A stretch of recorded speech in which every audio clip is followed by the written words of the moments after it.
আমাদের দেশের মেয়েরা নামাজ যারা পড়েন না তারা তো ভুল করেনি, যারা ফরজ পড়েন না, শবে বরাত পড়েন, তারা আরও ভুল করেন।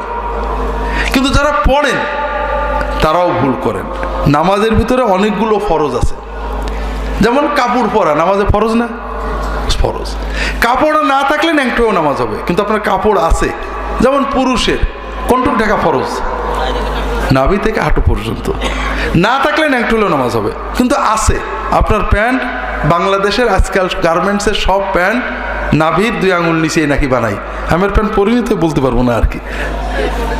এই প্যান্ট পরে যদি প্যান্টের উপরে ছোট শার্ট বা গেঞ্জি থাকে নামাজ কিন্তু হবে না, বা পাতলা যদি শার্ট থাকে নামাজ হবে না, কারণ আপনি তো ন্যাংটো। নাভি থেকে যেটুক খোলা আছে আপনি তো সেটা ন্যাংটো না? হ্যাঁ, ঠিক অধিকাংশ প্যান্ট টাকনুর নিচেই থাকে, পায়ের যে নিচের হাড়ের নিচেই থাকে।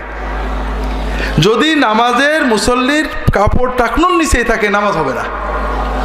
কথা বলছেন? রাসূলুল্লাহ সাল্লাল্লাহু আলাইহি ওয়াসাল্লাম বলেছেন তোমার নামাজ হয়নি, আবার ওযু করতে বলেছেন। এটা হলো পুরুষদের ক্ষেত্রে। পুরুষদের আরও আছে গা ঢাকা ইত্যাদি কম বেশি। মহিলাদের জন্য নামাজের ভিতরে মাথার চুল থেকে পা পর্যন্ত ঢেকে রাখা ফরজ। শুধুমাত্র মুখ, কপালের এই চুলের এখান থেকে থুতমি, গলা নয়।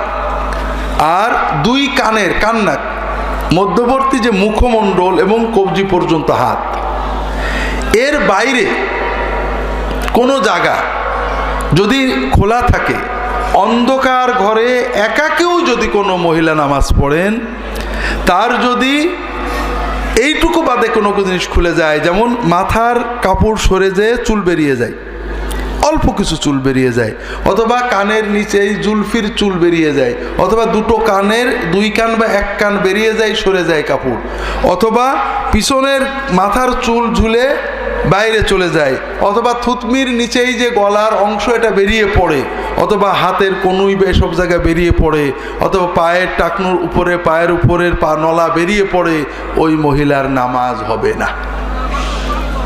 কারণ তিনি নামাজের ফরজ তরক করেছেন কাপড় থাকা সত্ত্বেও। কথাকে বুঝতে পেরেছেন? তাহলে শাড়ি পরে যারা নামাজ পড়েন মহিলারা, নামাজ কি হয়? শাড়ি হলো একেবারেই অন ইসলামী পোশাক। শাড়ি মোটেও পরবেন না।